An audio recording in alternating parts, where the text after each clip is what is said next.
Kaixo eta ongi etorriak bertzegun batez Zunat magazinera. Gaur martxoaren 30. eguna dugu, hortzeguna eta gaurkoan baitere bi elkarrizketa izanen ditugu. Lehenik eta behin, Josu Reparaztekin egonen gara, bera Nafarroako ikastolen elkarteko zuzendaria da, eta hain zuzen ere gaurko egunarekin ospatuko dute Jul Haur eta Gazte Literatur hauteskundeak, eta bera kontatuko digu, zertan datzan ekimen hau, baino hitz gutxitan Euskal Herriko ikastola guztietako haurrek parte hartzen duten ekimen bat da, non literatura eta ilustrazioa sustatzen den horretarako, liburu hainbaten artean, batzuk aukeratzen dituzte, eta bozkatuenek saria irabazten dute, eta modu horretatik sustatzen da, bultzatzen da haurtxoei eta gaztei eta nerabei irakurtzeko zaletasuna.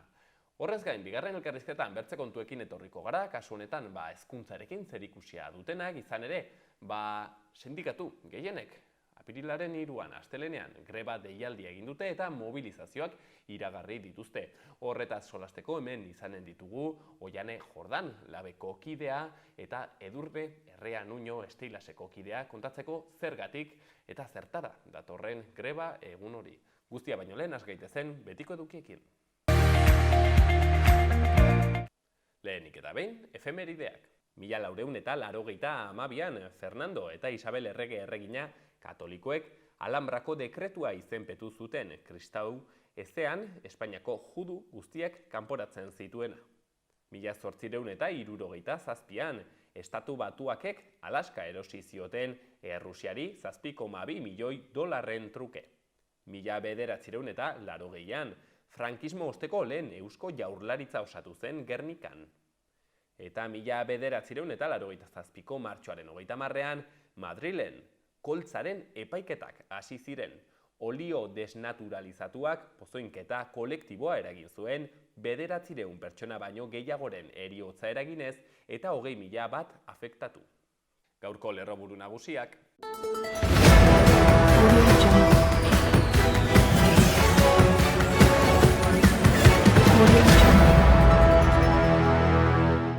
Nafarrak etxeko eta merkataritzak hondakinen 40% birziklatzea lortu du lehenbiziko aldiz.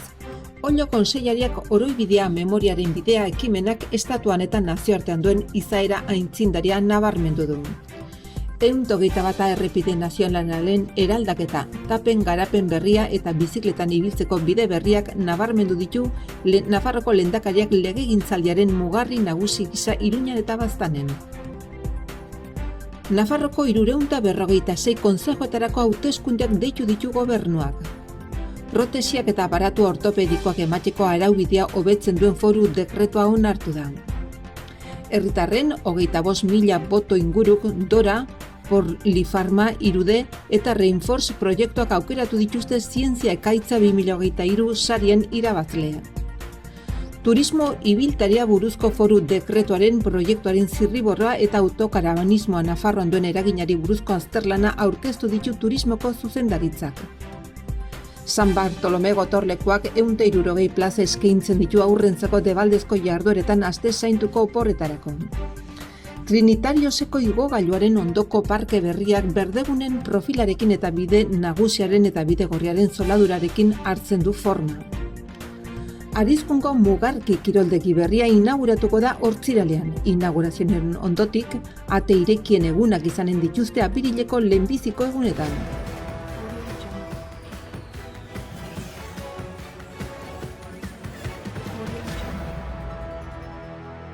Ikus dezagun, agenda kulturalean zer dugun. Hortzegunean prospektus bita Gontzal Uriberen antzeslana, Karrikiriren nanoantzerki aroaren eskutik atxaldeko 7:30 €, Karrikiri elkartean. Bertx hori bertso lehiaketaren finala Laban atxaldeko 7:00 Aitziber Leoz, Idoia, Granizo, Beñat, Astiz, Mikel, Etxezarreta, Ekain Alegre eta Bitori Elizalde izango dira bertsolariak eta gai jartzailea Jasmine Kris. Azkenik, Joseba Irazoki eta Go taldearen kontzertua punto de vista jaialdian barne, gaueko 10:30 Txintxarri tabernan. Hortziralean Saio Alkaiza eta Ametsa Arzaiusekin bertso afaria Iruñeko Arrano elkartean gaueko 9:30 Sagardotegi menua egonen da 25 €. Larun batean, Naia eta Neo ezusteko bisita izeneko euskarazko txotxongiloak Mendillorriko Zibiboxean 6:30 7:30. Eta igandean, Ilargirantz filma Zizur Nagusiko Kulturretxean atxaldeko 6:00, Baratza Bang Bang antzerkia Nafarroko Antzerki Eskolan 6:00, eta Pascal Irigoyenen eta Maia Iribarneren Bainolet filmaren aurkezpena eta bukaeran kontzertu txiki bat eskainiko dute, atxaldeko 7:00 Laban. Ikus ditzagun gaurko egunkarien azalak. Diario de Notiziasen kasuan, lerroburu nagusian, Nafarroa, estatuaren buruan dago birzikletari dagokionez, eta lehen aldiz 50%tik gorakoa da birziklapen tasa. Iaz 128.000 tona etxeko eta merkataritzako hondakin berreskuratu ziren. Erkidegoa Europak 2028an 50% berreskuratzeko duen erronkara hurbiltzen ari da. Izenburuan, bertze, argazki batean, Arrasate, 200 partidekin. Mallorcaren aurka iritsiko da bihar zenbaki biribil honetara. Berri gehiagotan, Nafarroak Europako isurien legeari moratoria bat eskatuko dio Volkswagen babesteko, izan ere Txibitek fabrikatzaileen beharretara egokitzea eskatu du enplegua ez suntsitzeko. Ana Obregonek bertze berri batean haurdunaldi subrogatuari buruzko eztabaida etiko eta politikoa ireki du, eta Nafarroko ahalduguk Diazen proiektua babestu du. Diario de Navarraren kasuan lerroburu nagusian, 20.000 nafarrek ekarpen handiagoa egin beharko diote pentsioei. Urtean 54.000 gordin baino gehiago kobratzen duenak elkartasun kuota ordainduko luke. Argazkian 2 bisitari Nafarroko Unibertsitateko museoan. Izenburuan, Palazuelo abstrakzioko unibertsoa Iruñean. Nafarroko Unibertsitatea museoak Espainiako 20. mendeko artista garrantzitsuenetako baten 130 lan baino gehiago erakusten ditu. Berri gehiagotan Diario de Navarran 1000 lanpostu Zangozan mina muga eraikitzeko 2024an eta 2025an, izan ere geolokali enpresak udatik aurrera hasiko ditu lanak.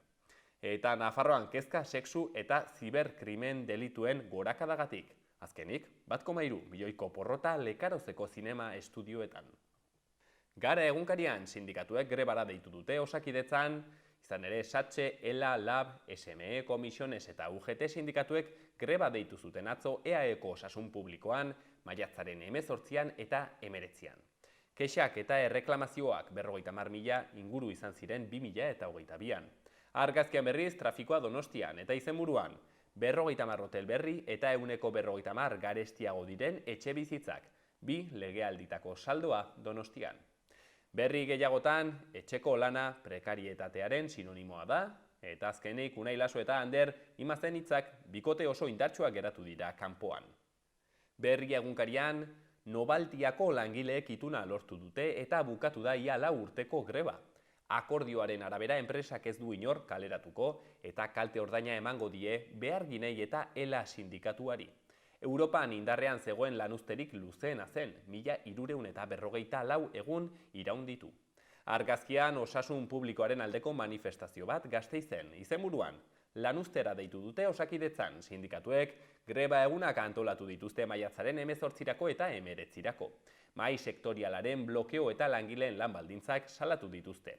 Berri gehiagotan aske utzi dute Clara Ponsati eta Europako Parlamentura itzuli da, eta Arabako herritarren ia laurdenak dira euskaldunak, 23,5. Azkenik, Txakala, bizilagun berria Euskal Herrian. Eta Euskal Herria irratian, Bertx hori txapelketako finala jokatuko dute gaur Laban.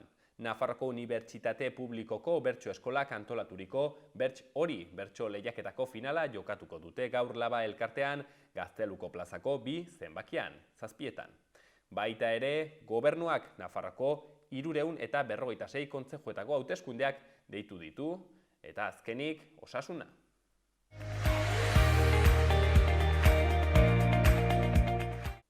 Gaurko eta biharko eguraldia.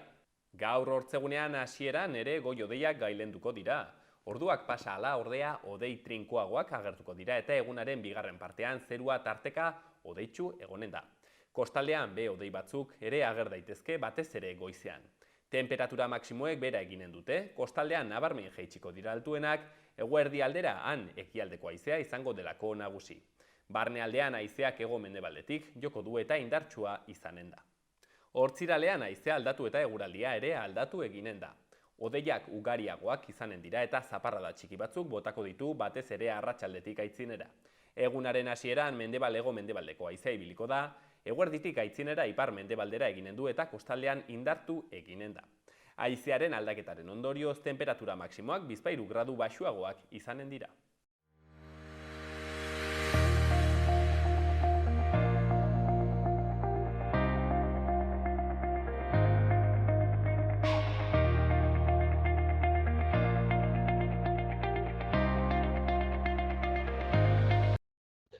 Erraten genuen moduan lehenago gaur bertan, martxoaren 30ean, JUL literatura, JUL edo JUL, ez dakit nola izango den zehazki, literatura hauteskunde eguna. Ospatuko dute Euskal Herriko ikastola hainbatetan, guztietan ez errateagatik, eta hementxe Nafarroan baitere noski.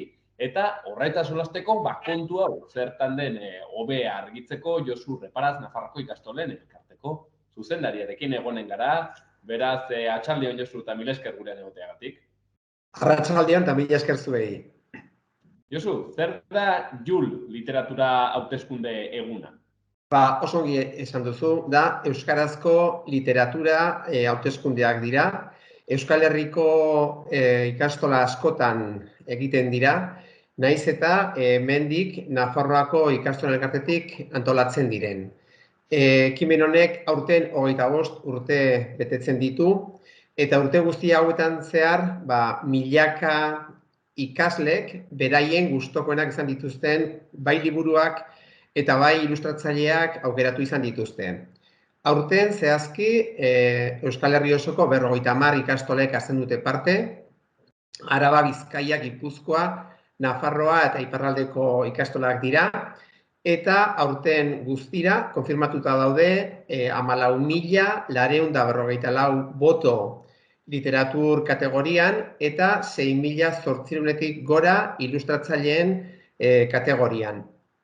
Hori da ekimena, eta honekin sustatu nahi duguna da, azken 2 urteetan euskaraz idatzi edo argitaratu diren liburuen artean, ikasleek gustokoenak dituzten liburuak aukeratzea. Beti helburua da euskarazko irakurketa sustatzea, hori uste dugulako dela benetan tresna ezin hobea gure ikasleen kultura zabaltzeko, gure ikasleen satisfazioa lantzeko, eta hori guztia euskaraz egin ahal izateko.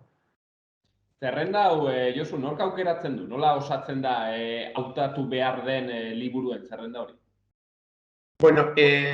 Aukeratzen diren liburuak ez dira izan inoiz irakasleek derrigorrez jarri dituzten horien artean, baizik eta ikasleek borondatez, bai beraien etxeetan dituzten liburuak, bai eskolako liburutegietan dauden liburuak aukeratuz, egiten dute hautaketa hau.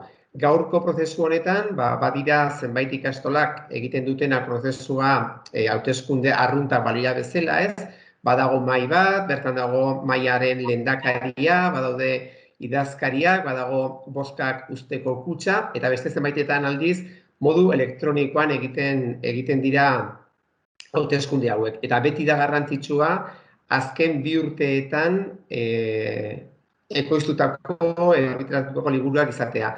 Ez dira hemen lehiaketa honetan sartzen, betiko ipuin klasikoak, eta beti gure helburua da, gaurkotasuna ematea ere irakurketari, eta azken urteetan egindako liburuak kontutan hartzea. Eta erraten zenuen liburu horiek ikasleek aurkezten dituzte? Bai, liburu horiek ikasleek aukeratzen dituzte, eta gero hemen egiten da nieko egoitzan, oraintxe bertan ari dira 3 lankide boto bilketa hori egiten, eta antolatzen da kategoriak, haur hezkuntzan badago kategoria bat, beste bat lehen hezkuntzako lehenengo zikloan, beste bat bigarrenean, eta horrela berdin baita ere DBH eta batxilergoan ere, eta gauza bera egiten da ilustratzaileekin. Orduan, sarituenak izan diren idazle eta ilustratzaile horiekin, egiten da ondoren festa handi bat, hemen beti Nafarroan, eta bertan ematen zaie sari bat, holako oroigarri bat, aurten oso berezia izango dena, Ba hori ez, ikasleen artean aukeratuenak izan diren, hori, artista hauei ez, bai idazle eta bai ilustratzaileei. Lehenbiziko 2 edo 3 holako zerbait pentsatzen dut. Kategoriak antolatzen da, eta orduan kategoria bakoitzean sarituena izan denari ematen zaio. Daude kategoria oso desberdinak ez dugulako zerikusirik haurrezkuntzako munduak, DBH-koarekin edo batxilergokoarekin. Orduan, kategoria horietako bakoitzean saritua da boto gehien izan duen idazlea edo ilustratzailea. Badu izan berezia Josu hauteskunde edo lehiaketa honek, ekimen honek, Jul izenekoa, badut uste pertsona bat egiten diola erreferentzia, baina ez dakit handiz gehiago, konta iguzu, nondik datorri izena? Jul da liburu bat, hau da bere azala, hau da bere kontra azala. Liburu hau da Gregory de Meyer idazlearen liburu bat, eta batera egin zituen liburu honen ilustrazioak eskultore batek, Cohen Van Mechelen izenekoak. Liburu honen berri aspalditik izan zuen ikastoleen elkarteak, eta lortu zuen liburu hau euskeraz itzultzeko eta estudiak izateko baimena. Liburu hau liburu ederra da, ederra bezain gogorra, gaur egun oso modan dago eta gauzago dabil eskola jazarpena, bullyinga, horren inguruan hainbat eta hainbat ekimen burutzen dira bai ikastoletan eta bai gainerako beste zentroetan ere, eta liburu honek hain zuzen ere jazarpenaren gaia lantzen du. Oso modu gogorrean, eta guk orain dela ja 25 urte izan genuen gai honekiko kezka handia, uste dugulako jazarpenarena dela benetan gizarte honek daukan lakra bat gainditu beharrekoa delako oso injustu. Orduan, liburu honek jartzen ditu ikasleak egoera honen gordintasunean eta honek daukan benetako biolentzian eta jartzen ditu nolabait jazarpena bizi duten ikasle hauen larruan. Orduan, liburu honek badauka gainera gai hori, ez? Guretzat garrantzi handia duen gai hori. Orduan, erabaki genuen momentu hortan, izen hau ematea planteatzen genuen hori, ez? Lehiaketa honi, planteatzen genuen irakurketa kanpaina honi, uste genuelako biltzen zituela, hori, ez? Elementu garrantzitsuak, ez? Eskolarekin lotutakoak, eta kalitate handiko testo literario bat, eta baita ere kalitate handiko ilustrazioak zituena. Aipatu duzu, beraz, Jul honek baduela, ezagite eskola jazarpenarekin, bullyingarekin, alako,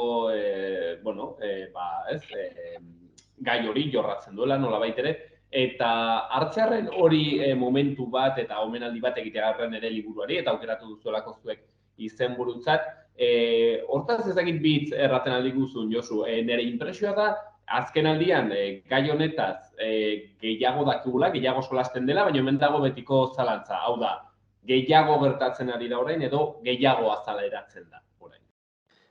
Begira, nik uste dut ongi kokatzen duzula gaia, ikastolen elkarteak hartu zuen orain dela 6 urte Kiba izeneko egitasmo bat, egitasmo hau Finlandian garatu zen urtetan eta frogatu zen bere arrakasta, eta hori da zuen helburua. Hain zuzen ere, eskola jazarpena lantzea eta ekiditea. Lantzen delako ez gertatzen den unean bakarrik, baizik eta modu preventiboan, hasten da lantzen jokuen bitartez, hainbat dinamiken bitartez, umeak 6 urte dituztenetik, beraien ibilbide akademikoa bukatu arte.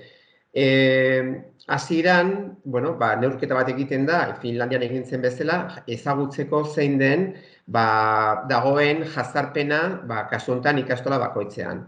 Jazarpen horrek urte hauetan, programa hau ezarri dugun ezkeroztik nabarmen hobetu da, nabarmen egin du behera, eta egia da momentu honetan jartzen zaiola, benetan hitza jartzen zaiola, eta orain dela urte batzuk arte, prozesu hau erabat isiltasunean eraman da askorengandik, naiz eta eragin duen sufrimendua pertsona askorengan izugarria izan den.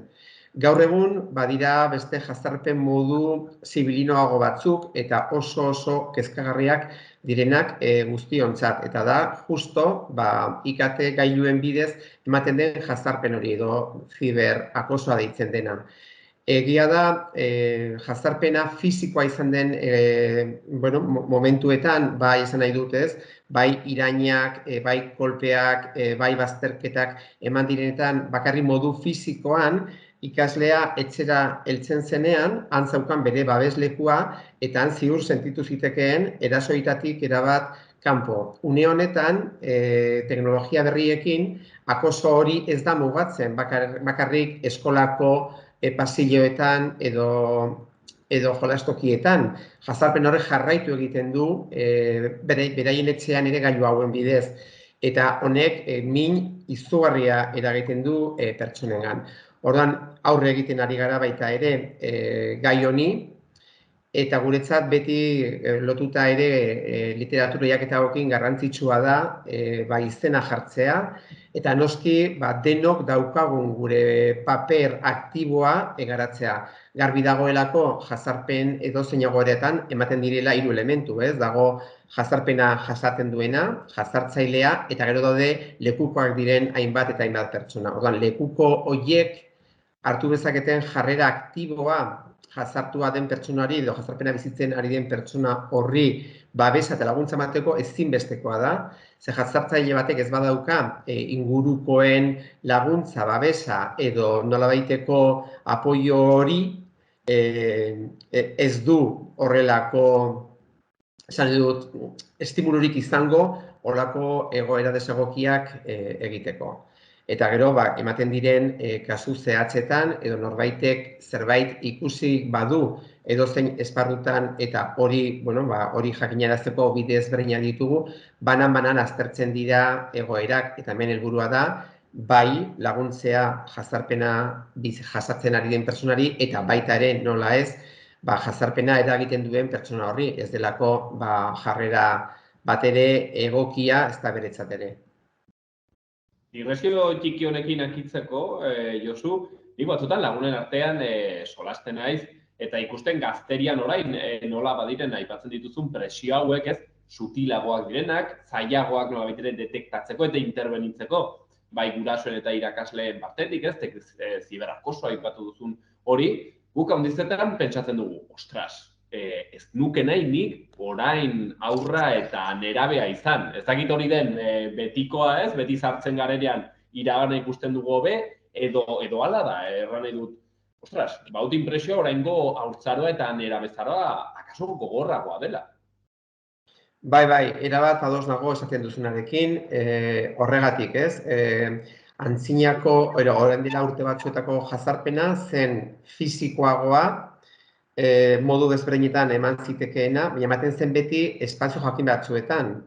Zure etxea zen zure babesa, ez? Eta momentu hontan ez duzu babesik, ze tresna horiek etxean dituzu, eta hor zaudenean gailu horiekin jasan dezakezu baita ere jazarpen hori. Orduan, momentu hontan arazoak ez du muga fisiko bat, baizik eta iristen da, zu zauden edozein tokitara gailu horien bidez. Beraz, alde horretatik gustu dut, are konplejoagoa dela, bai, momentu hau, eta diozun bezala, ez da erraza zenbait gazte eta neraberentzat momentu hontan gai hau kudeatzea.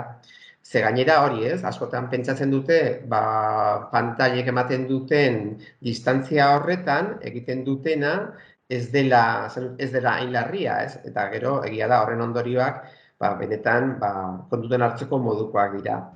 Eta horregatik ari gara baita ere modu berezian, ziberakosoa lantzeko, jarduerak eta unitateak eta garatzen. Uste dugulako baduela garrantzi izugarria, eta berez, trataera berezi bat eman behar zaion gai badela.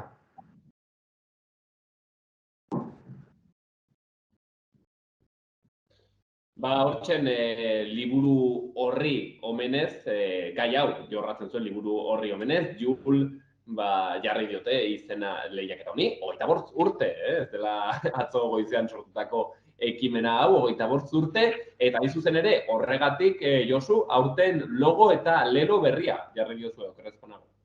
Hori da, aurtengo edizioa guretzat berezia da, eta hori nolabait irudikatzeko egin dugu hori ez, egin diogu ikur berri bat, Aitor Ortiz de Filipek egin du, eta jolastu du hain zuzen ere liburu honen ilustrazioetako irudiekin, eta 25 jarri dio. Honekin lotuta baita ere egin dugu kartel zoragarri bat, kartela egin du Eider Eibar ilustratzaileak, oso pozik gaude egin duen emaitzarekin, eta leloa aldiz egin genuen lehiaketa bat Euskal Herriko ikastoletako ikasle guztien artean, eta aukeratuena izan zen Arabako ikastola bateko ikasle talde batek egindako leloa, ez?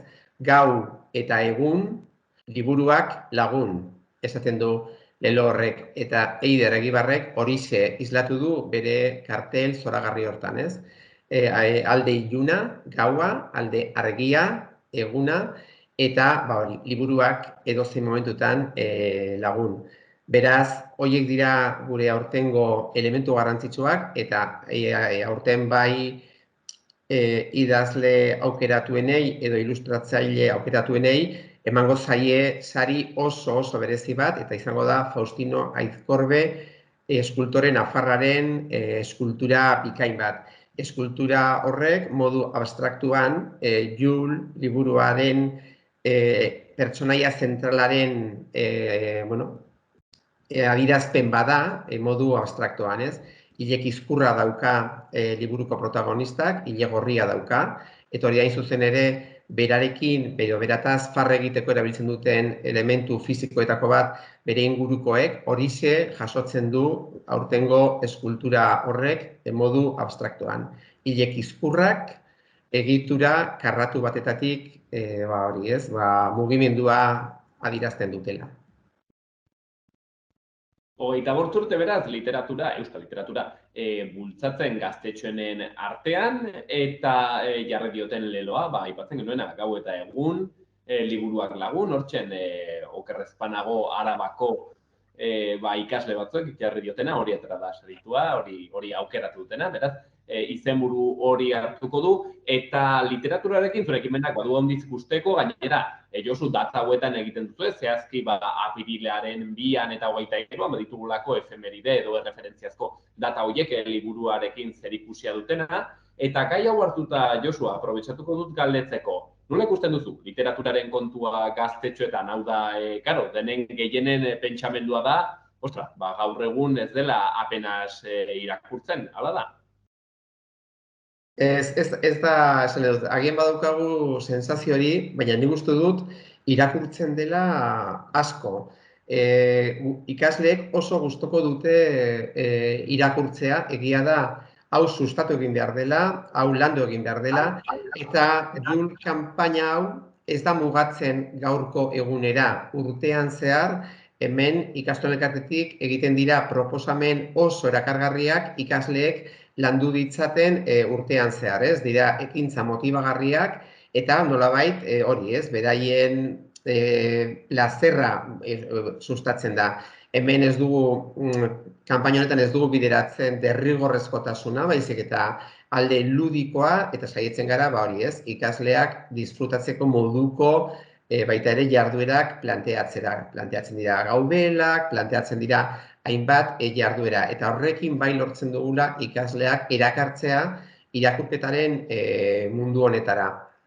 Nik uste dugun esperientziak horrela erakusten digula, milaka ikaslek urtero egiten dute bozka hau eta egia da beraientzako festa egun bat dela, eta gure pertzepzioa da hori, ez? Gai hau ongi bideratzen bada, ikasleak disfrutatu egiten dutela, eta batez ere hori, ez? Usten dugulako askatasuna norberak gustokoen dituen liburuak irakurri eta hautatzeko. Azkeneko galdera bat, kontu honen aritik, baldin badu liburuak orokorrean, ez? Lehiakidea handi bat, nolabait ere bere tokia hartzen ari diona hori pantailak dira, ez?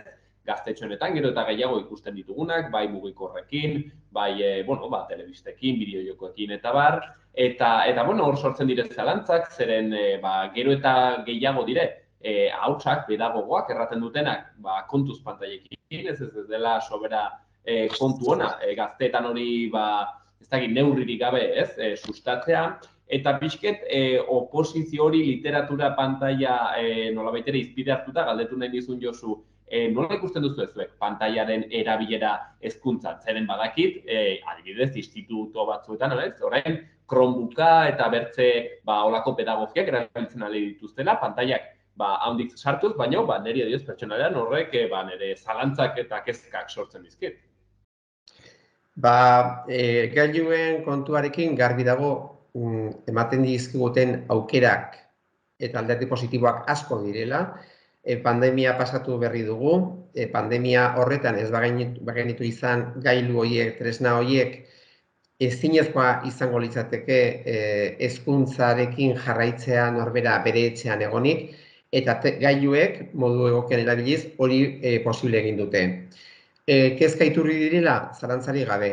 2022ko azaroan bultzatu genuen ikastolen elkartetik UNICEFek Europa mailan egindako galdetegi bat.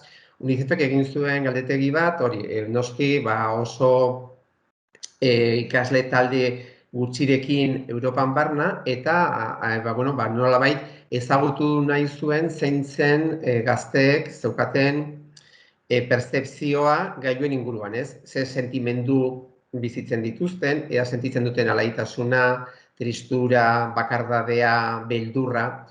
Jakin nahi zuten baita ere zein den gazteek modu anonimoan beraien etxeetan duten kontaktoa pornografiarekin. Ezagutu nahi zuen zein den gazteek jokuekin, apostuekin daukaten harremana. Orduan hainbat eta hainbat alderdi balantzen zituen UNICEFek egindako galdetegi horrek.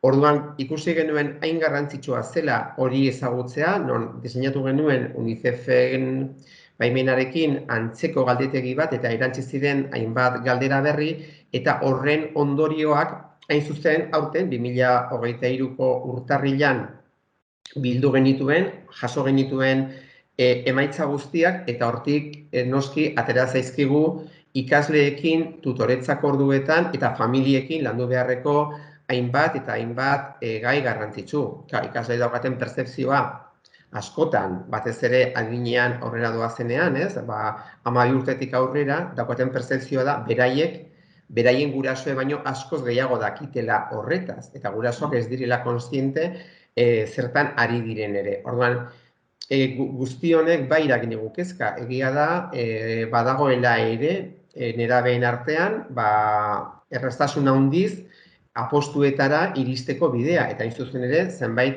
gaztek egin dituzte apostuak online. Orduan, aipatzen duzun moduan, gai hau bai da kezkagarria, nik uste dut kokatu behar dugula, gailue baituztela oso alderdi onak, badituztela ere oso gai kezkagarriak, eta adibidez gai kezkagarrietako bat da baita ere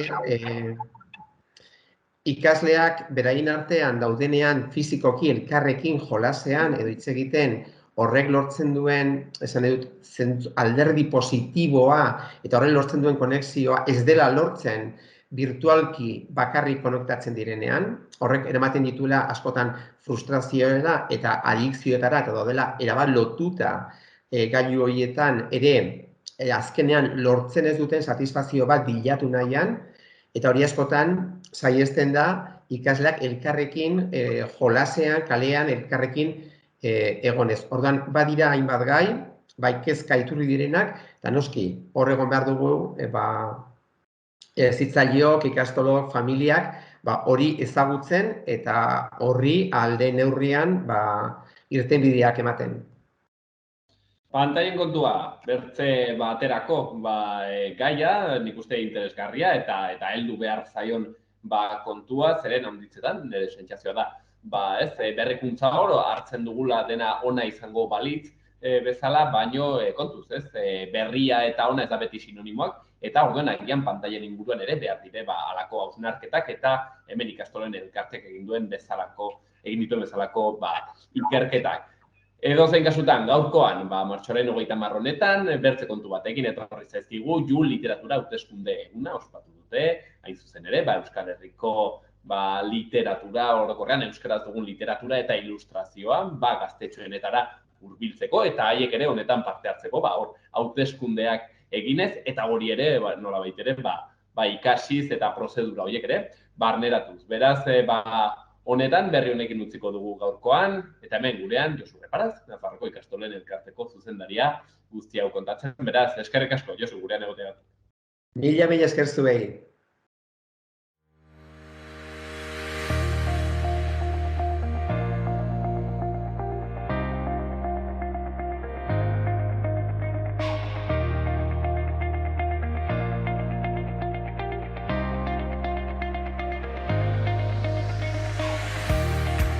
Ikus ditzagun Iruñerriko udaletako albisteak. Barainainen jarduera berria ludotekan, Altxorraren bila, Ibai zonaldean. Lagunak ondorengo industrialdean kokatuta dagoen zonaldean eginen dugu. Martxoaren 29an asteazkenean gaztelaniaz eta martxoaren 30an gaur euskaraz burutuko da jarduera. Bi egunetan ludotekan geratuko dira bortz eta erdietan, denak batera joateko eta ludotekan 7etan izanen dira bueltan. Horretaz aparte, Barainainen martxoaren 30an bihar buztinezko loreontziak eginen dituzte eta amaitzeko apirilaren bortzean asteazkenean hauek apainduko dituzte eta aurreko astean ernamendu zituzten dilisten haziak landatuko dira. Dilistaren prozesua edalontziaren bidez ikusi ahal izango da eta buztina, margoak eta lurraren bidez eskulan desberdinez gozatzeko aukera izanen da. Eta azkenik joan den aste artean, martxoaren 28an Barainaingo udalak Maria Lekunberri alkatearen bitartez, bai euskarari hitzarmena sinatu zuen Sats Fundazioko zuzendaria den Jose Ramon Olanorekin. Bi erakundeen arteko lankidetzarako udalerrien euskara sustatzeko eta erabiltzeko akordio izan zen sinatze ekitaldian parte hartu zuten udal talde ezberdinetako zinegotziak hala nola Podemos Alduguk, EH Bilduk, Gero Abaik eta PSNek. Iruñean apirilaren 17an amaituko da hiriko lehen hezkuntzako ikasketak 17. lehiaketara aurkezteko epea. Parte hartzen duten ikastetxeek Carlos Hirugarrenaren etorbideko azken fasean parte hartuko duten ikasleak aukeratu beharko dituzte maiatzaren 6an larunbatean. Horretaz gain, Baratza Bang Bang aurrentzako 31. antzerki testuen lehiaketako euskarazko testu irabazlea igande honetan estreinatuko da Nafarroko antzerki eskolan. Teresa Salak eta Josi Albaradok idatzi eta Virginia Zerberak zuzendutako lanak sentimenduak adierazteko beharra azpimarratzen du. Eta azkenik Iruñean San Bartolome gotorlekuak 160 plaza eskaintzen ditu aurrentzako doako jardueretan eta Santuko oporretako. Iruñeko gotorlekuan interpretazio zentroa apirilaren 1ean irekiko da eta ekainaren 30 artean bisitatu ahal izango da.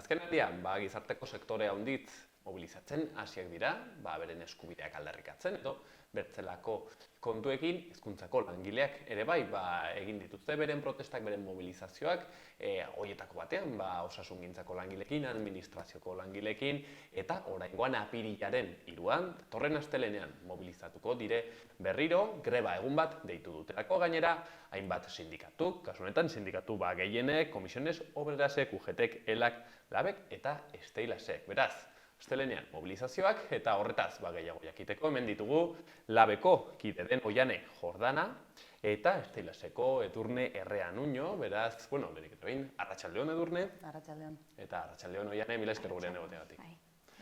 Erraten genuen, greba, Edurne, greba Nafarroan, nola dago, edo EAen baitere? Nafarroan, Nafarroako hezkuntza publikoan deitzen dugu greba.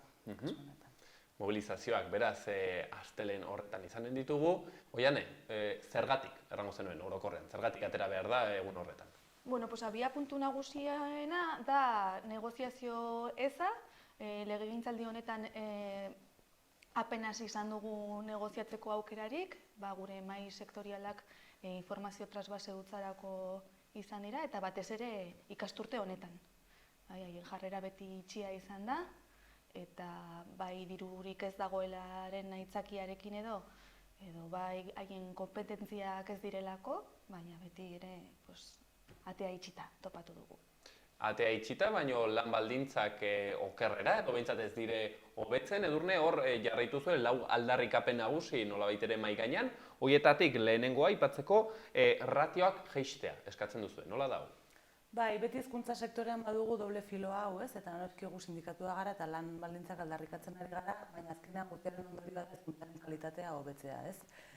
Eta galdetuko bagenu maisu maistren eta irakaslegoaren sektore guztian ratioen jaitsiera bada hezkuntzaren kalitatea eta langileen lan baldintzak hobetzearen korrelazio garbia dago, ez? Orduan, ikusten ari gara beste erkidegoetan ratioa jaisten ari direla. 25 ditugu aurre eta lehen hezkuntzan eta 30 eta beste zenbaki batzuk bigarren hezkuntzetan, eta hori gehiegi da. Batez ere, aniztasuna geroz eta handiagoa da, oso zaila da horrelako masa handiarekin tratatzea, eta ikastetxeetan sartzen ari dira programa, metodologia aktiboak eskatzen dituzten programa honitz, oso interesgarriak dira, baina horrek behar ditu beste neurri batzuk hori zuzen egin ahal izateko. Eta elkarbizitza goxoagoa eta hezkuntza benetazkoa izateko. Horregatik iruditzen zaigu ratioen jaitsiera badela oinarrizko aldarrikapen bat, bai lan aurrera eman ahal izateko, bai hezkuntza fundamentuzkoa izateko. Kopuru bat duzue buruan, zerbait aldarrikatzen duzuena, zehazki? Bueno, kopuruak ere ez dira jaitsi nahiko genituzkenak, zeren adibidez aurrera hezkuntzan 20 eskatzen ari gara, lehen hezkuntzan ere bai, bigarren hezkuntzan ez dituzten baki guztiak buruan espezialitate ezberdinak daudelako, badago oinarrizko lanbide heziketa, badaude talde bereziak. Jaitsiera minimo bat da eskatzen duguna, gainera gobernuak akordioan onartu zuen diru kopuru barruan sartzen da, eta hori iruditzen zaigu minimoa, zerbaitetan hasteko.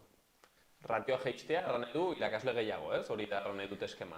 Erran nahi du haur gutxiago ikasgela bakoitzeko eta beraz irakasle gehiago. Eta beraz irakasle gehiago. Eta horren dako azpiegiturak eta bai badira, zeren pentsatzen dut ez, gela gehiago ere beharko direla horretarako, eta orokorrean badago horretarako tokia aukerak. Nafarroa bere zabaltasun osoan oso desberdina da, ez? Eta aurkituko genituzke kasu horretan egoera ezberdinak. Badago beste elementu bat eta da jaiotze tasa jaisten ari dela. Orduan, leku batzuetan ratio jaitsiera eman beharko da ala beharrez. Orain, ikasgela guztietan aplikatuko balitz, egongo lirateke ikastetxeak arazoak izango lituzkena, baina bada zerbait beste era batean konpondu daitekena, zeren infrastruktura publikoak badaude leku honitzetan, ez? Izango litzateke pixka bat politika berbideratzea. Eta pentsatzen dut, aipatu duzu hor diru partidaren barruan sartzen zela, orduan pentsatzekoa da Nafarroko gobernuak onartuko duela ratio jaitsiera hori? Ez da onartzen ari, ez da sartzen onartutako aurrekontuetan. Bai sartzen da, gobernu akordioan erabaki zuten barne produktu gordinaren 5% iristea hezkuntza publikoan, inbertsio gisa. 4 urte daramazkigu legegintzaldi honetan, eta ez dute presupuesto horiengatik borrokatu, baina ikusi dugu egon garen negoziazioetan borondate politiko kontua dela. Hau da, haien akordio propiora ez dutela iritsi nahi. Ez dago borondate hori, oraingo aitzakia da, ez dago dirurik, ez dugulako gure akordioa bete. Baina egon, badago ikusten ari gara, badagoela beste sektore batzuentzako, badago garra infrastruktura erraldoiak egiteko, beraz, kontua da nola banatzen den diru hori, ez? Eta horrek erantzuten dio borondate politikoari. Ratioen jaitsiera, beraz, lehenengo aldarrikapen nagusia, bertzea aldarrikapena Oiane, erdigunean jarri zuena, soldaten igoera. Bai, batez ere erosa ahalmenaren berreskuratzea.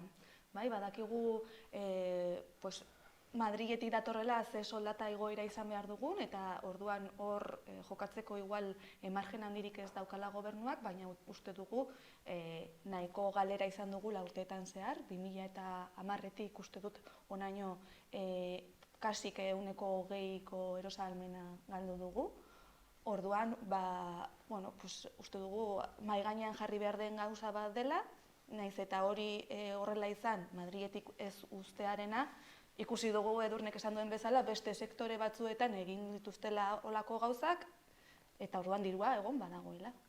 Oiane, pentsatzen dut batek baino gehiago kaletik errango duela, nik entzuna diodarako, haizu, barkatu, irakasleek baldin badute zerbait dire baldintza onak. Irakasleek nola eskatuko dute soldaten igoera, zer erantzun kasu horretan? Soldata ona badugu, ikusten dugu ere realitatea nola dagoen, baina ez duguna uste da lan baldintzak okerrera egin behar direnik. Erosalmena, gero gauzak gero eta garestiagoak daude, gero eta okerrago daude, eta denok eskubide ezberak ditugu gure lan baldintzak hobetzeko. Erosalmena beraz berreskuratzea hori izango zen proposatzen den neurri zehatza, nolabait ere KPI-aren edo IPC-aren araberako soldaten igoera bat egotea, zein da eskatzen den nolabait ere aldarrikapen zehatza kasu honetan? Bueno, izan daiteke hori, baina ere izan daiteke, ez dakit, formakuntzagatiko komplemento bat jartzea, ze beste arlo batzuetan karrera profesionala daukate, eta hemen aber nola ezarritzen alko genukeen negoziatzen aldugu, baita ere administrazioetako mailak ekiparatzea, batzuk A mailakoak gara, beste batzuk B mailakoak, orduan denok gradua daukagu eta Boloniak ezartzen du gradu orain ikasketa berberak ditugula, orduan maila berberean egon beharko genukela, eta horrek ere ekartzen alko luke soldatan eragina.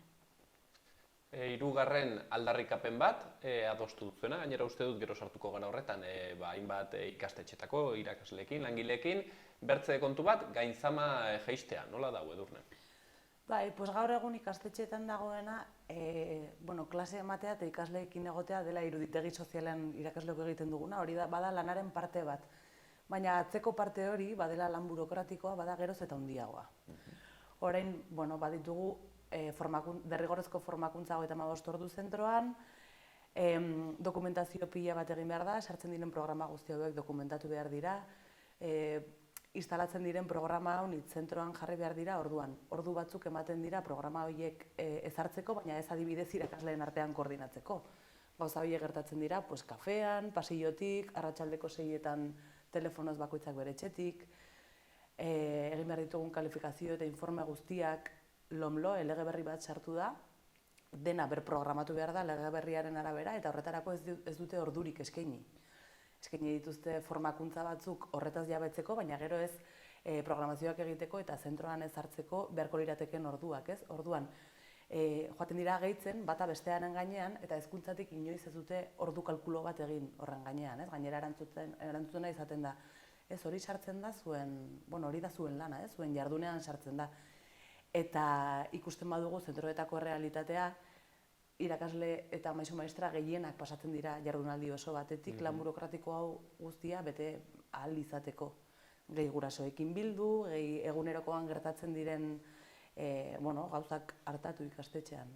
Orduan, klase mateaz gain horren atzean dagoen lanaren volumena handitzen ari da, baina esponentzialki, eta ez dago horretarako mediorik. Eta medioak dira, langileen borondate ona, beraien, B ordu horietan, ez? Eta lankarga hori gainera handitzen ari dela diozu?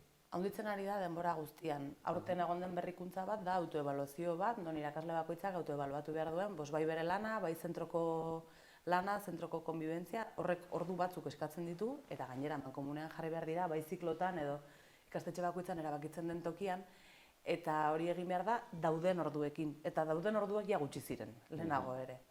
Irakaskuntza zuzeneko saioak ere geroz eta gehiago dira, erran nahi dut aurreta lan hezkuntzan adibidez, 26 saio ematen ditugu ikasleekin, eta esklusibak kenduta gelditzen zaizkigu beste 3. 26 saio horiek prestatzeko, 27 kasu batzuetan. Orduan ez dago, denbora materialik, kalkuloak ez du ematen. Nola jaisten da gainkarga hori? Bi aukera daude. Bat, izango litzateke, programa eta eskaintzen diren gauza guztiak aski interesgarriak dira. Beraz, orduak ematen badira, gure lan kontratuaren barruan, ez dugu besterik eskatzen, lan horiek egiteko, izango litzateke, irakaskuntza zuzeneko ordu gutxiago eta denbora gehiago hori txukun prestatzeko, ezta? Hori izango litzateke bide bat, karo horrek eskatzen du, irakasle gehiago egon beharko liratekeela, beraz dirua. Eta beste aukera da, erabaki hortik ze gauzak diren importanteak eta kentzen aldirenak alde batera utzi. Hortzen, bi modu horietan, gainkarga horren proposamena, eta azkeneko kontu bat, mahai gainean jarri duzuena, kasu honetan, Oiane, estabilitatearen kontua, egonkortasunarena. Goera ez egonkorrean daude irakasleak? Hori da, guk eskatzen duguna da, 8% errealetik bera jartzea behin-behinekotasuna. Zer gertatzen da, ikasturtea hasten dela eta errealitatea da beste bat, gutxi gora bera bataz beste, 40% dela interinitate horretan dagoen irakaslegoa. Eskola batzuetan are gehiago. Horrek sortzen duena da, irakasleak urtez urte mugitu behar direla eskolatik, ez direla ohitzen, ez direla egokitzen edo azkenean denbora ematen baduzu ikastetxe berean, ezagutzen baduzu ikastetxea eta lantaldea osatzen baduzu asko hobeki lan egiten da. Eta orduan Nafar gobernuak edo Hezkuntza Departamentuak aurkezten digu taula batxo marabilloso bat, esaten duena, horrela iritsiko gara 8%ko interinitatera. Taula hori ez dago ulertzeko modurik, eskatzen dugu guk aztertu ahal izateko eta ez digute ematen, haien lan tresna dela aldarrikatzen dute, eta orduan gertatzen dena, ikasturtez 40% baino gehiagoko interinitatea dagoela. Eta horrek ekartzen du beste gauza bat, eta da, finkoak ez diren langileak baldin baditu Hezkuntza Departamentuak jokatu ditzake kontratu horiekin. Eta abuztuako 31 bukatzen dira kontratu horiek, eta hor beti badu malgutasun gehiago, murrizketak etorri behar badira, erretxagoa da 40%ko interinitatearekin jendeak kanpora botatzea. Estabilitatea baldin badago aldiz, bi aldiz pentsatu beharko da, eta hezkuntza mantenduko da bere horretan, ez da horrelako ostilaziorik egonen. Ikaslei barkatu ere eragiten die horrek, pentsatzen dut, ez dakit ez, azkenean urtetik urtera joaten bada igual irakaslea aldatzen, ez dakit, igual ez dakit, hainbertze igual implikatzen, zailago du lantaldea osatzea, eta, azkenean ez, ikasleek ere bai, pairatuko dute hori. Noski, ikasleek pairatzen dute, ze askotan ikasturte berean bertan aldatzen dute ez dakitzen bat aldiz irakaslez. Eta geroz, konfort eta giroa sortzea zure gelan oso zaila da, eta haientzat oso garrantzitsua. Eta gero, nik ez dut ezagutzen gehiegi hezkuntzaren mundu hau, baina bai entzuten dire alako gauzak ez dagoela nizerdakit kaskanteko bat beran eta baztango bat nizerdakit ez, bertze puntan, alako gauzak ere gertatzen dire eta badu honekin zerbait zer ikusteko? Bai, gertatzen dira horlakoak urtero eta kasu pila batekin. Bai, eta azkenean gertatzen dena da gure jarduna asko luzatzen dela. Batzuetan hori berako batek hartu behar du plaza kaskanten eta igual 2 ordu lehenago etxetik atera eta azkenean zure jarduna da izugarria. Hori ere konponduko litzateke nolabait ere interinitatea jaitsi ezkero? Konponduko litzateke egin batean, baina ere behin betiko plaza ematen dizutenean ere joango eta ze askotan ematen dira urteak, ez zarena interinoa, ze funtzionarioa zara, baina ari zara aldatzen eta zure plaza berez ez dizutelako eman. Eta orduan hor ere eragiten du. Bai, hor eskatzen duguna da pixka bat dauden sistemak aprobetxatuta plantillak egonkortzea. Lehenago pausoa litzateke interinitatea jaistea eta pixka bat langileak egonkor bilakatzea eta hortik etorriko litzateke zentro bateko plantilla egonkortzea eta pixka bat elkarbizitza hori edo lantalde horrek proiektu bat garatu ahal izatea eta pixkanaka, pausuz pausu izango litzateke. Dizut Oiane oraindik, nola egiten da, zer proposatu daiteke egonkortze hori erreala bihurtzeko? Beharrezkoak diren plaza kopuruak ateratzea deialdietara. Azkenean ateratzen dituzte oposizio deialdiak, baina espezialitate honetan 2 plaza, beste honetan 3, haurreskuntzan 10 plaza, eta horrela ez gara inora iristen. Eta hori zergatik egiten dute? Nobaitetik merkeago ateratzen zaie, hori egiten badute edo zergatik bertzen ez? Ez dakit egia esan, nola dena dator nik uste dut ere tabla esan dugun estelo horretatik, eta gero haiek uste dut eroso sentitzen direla horretan, Edurnek esan duen bezala, azkenean kontratua bukatzen zaizunean, gero ez daude derrigortua pertsona hori... Flexibilitate ditxoso. Bai. Badirudi departamentuari interesatzen zaiola, bada ez badako langileak eukitzea. Plantilla finko eta sendo bat eukitzea baino. Edurne, aipatu dugu lehenago zerbait ere, gobernuarekin ari zarete hor negoziaketetan, ze erantzun espero duzu edo nola izaten ari da oraingoz harremana haiekin? Gogorra. Izaten ari da gogorra, bai. Legegintzaldi osoan eta batez ere azkeneko urtean egun dagoen hezkuntza departamentuak ez du negoziatzeko jarrerarik. Oianek aipatu du hasieran negoziazio mailak bihurtzen dira mai informatiboak, gainera, oso lotxari gabe horrela adierazita, eta horregatik gure arrazoi nagusia hau izan da, ez? Mai horiek negoziazio mai bihurtu behar ditugu, nola edo hala. Horregatik greba deialdia, ez? Erabiltzen dugun erramentarik potenteena mugimendu hori eman dadin eta negoziazioa sortu dadin. Bai egia da, otsailak 15 egin genuen greba eta greba deialdi honen harira, mugimenduan nabaritu dela hezkuntzan. Jolasten ari dira, maila txikian, ez? Guk ordagoa bota diegu eta beraiek soilik maila txikian jolasten ari dira. Hau da, azkeneko 2 astetan bildu gara hezkuntza departamentuan ez dakitzen bat, 4 edo 5 aldiz, hori oso ezohikoa da. Ekartzen dutena nahiko hutsa da. Badira promesak. Lehenago hori ere ez zegoen. Beraz mugimenduan nabaritzen ari gara. Ez dakigu zerbait palpablea lortuko den greba honetatik, hau da neurri hauek irailak bat aplikatzea. Aukera badago, eta posibilitate bat litzateke, adibidez ratioak maila batzuetan jaistea. Irailak baterako aukera badago, falta da borondatea, eta ikusi beharko litzateke noraino iristen garen partida honetan, ez? Baina, momentuz erantzuna eskasa da, mugimendua badago. Guk honi ateratzen diogun garrantzitsuena bada sektore mobilizatu batekin aurkitzen ari direla. Eta hori konsideratzen dugu importante, bai legegintzaldi hau bukatzen denerako, bai urrengo legegintzaldiaren hasieran datorren gobernuak hezkuntzarekiko hartuko duen jarrerarekiko. Edurne, guk ez baitugu ezagutzen gehiegi nola izaten den negoziaketen mundu hori, kuriositatez, nolabait ere hori legalki finkatzen alda negoziaketa bat, hau da, nolabait ere hartzen da akordio bat, eta gero akordio hori bete behar dute bai, edo gero egin dezakete nolabait ere komatxo artean nahi dutena horrekin. Vinkulantea den edo ez. Hor barruan ikusten duguna da, araudi guztiak interpretagarriak direla. Eta gainera, orain dauden hezkuntza departamentuko arduradunek beraie juristak dira, ez dira hezkuntza mundukoak, noski badute harremana.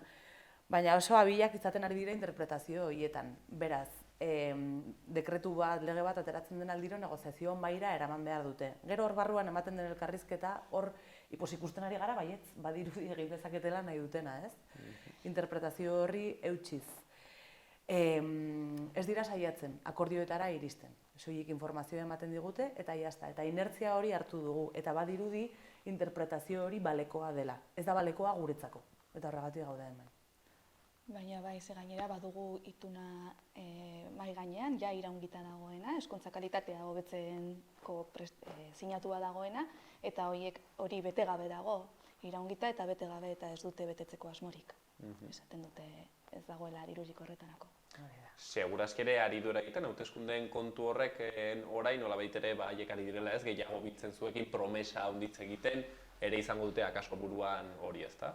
Bai, aurrekoan gainera bilera baten ostean, bilera horrek ez zuen ezertarako eman, eta publikatu zuten berrietan, ez dakit zer sinatu izan bagenu bezala, eta hor ikusten duzu jokoa. Hori da jokoa. Oian, astelehenean, apirilaren 3an aterako zarete, greba eguna, eta mobilizazioak ere bai dituzue, nola izango da egun hori? Hori da, goizean, dei egiten diegu ikastetxe guztietako irakasleei lehenengo orduan haien eskolan edo ikastetxean elkarretaratzea egitera, eta ondoren planteatu ditugu Iruñerrian 4 zutabe, zutabe bat aterako da Cuatro Vientosetik, bestea Barainaindik, beste bat Txantreatik eta beste bat Mendillorritik 10etan. Hor egin dute ibilbidetxo bat eta denak batuko dira hezkuntza departamentuan, 11 aldera. Eta gero goizean ere planteatu ditugu mobilizazio deszentralizatuak.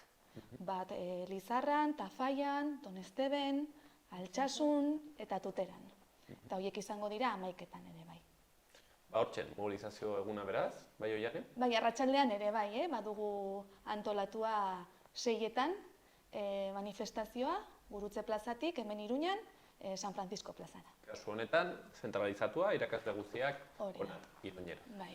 Irakasle guztiak eta garrantzia eman nahi diogu hezkuntza komunitate osoari eta gizarteari deia ere bai, ez? Azkenean, azaldu ditugun 4 puntuekin azkeneko eragina da hezkuntza publikoaren kalitatea hobetzea, ez? Pixka bat Nafarroan dugun hezkuntza, ikastetxetako egoera, aurren garapen hori horretan inziditzen du eta hori uste dugu badela gizarte osoaren ardura. Beraz, espero dugu manifestazio horretan langilez aparte beste jendea honitz egotea ere hezkuntza azkenean badelako denon kontua.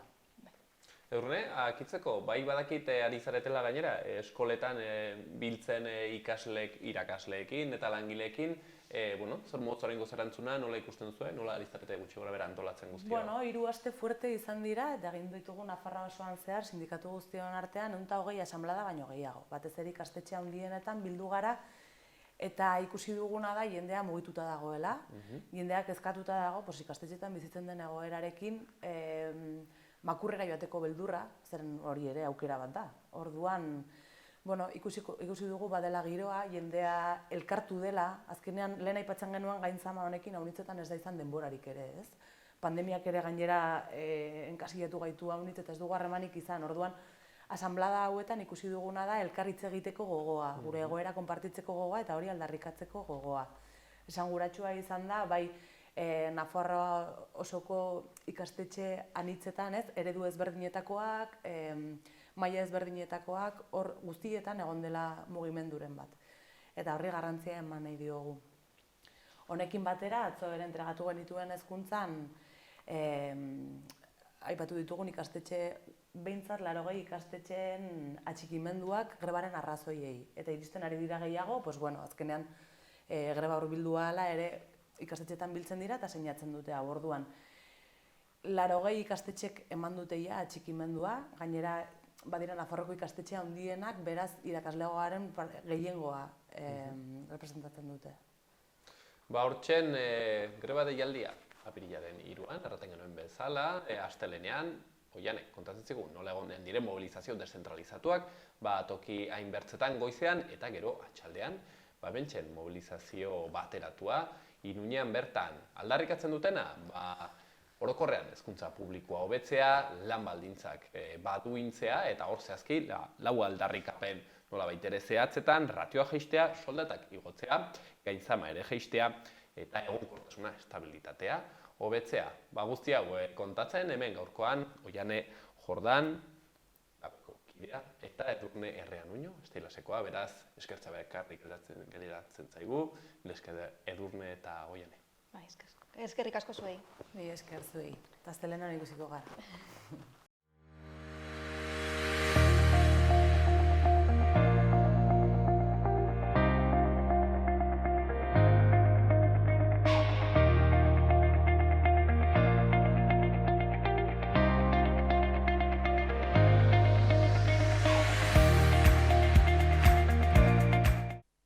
Hauxen dena gaurkoz, hemen magazinean, bihar ere hortziralean, hemen izanen gaituzue elkarrizketa gehiagorekin.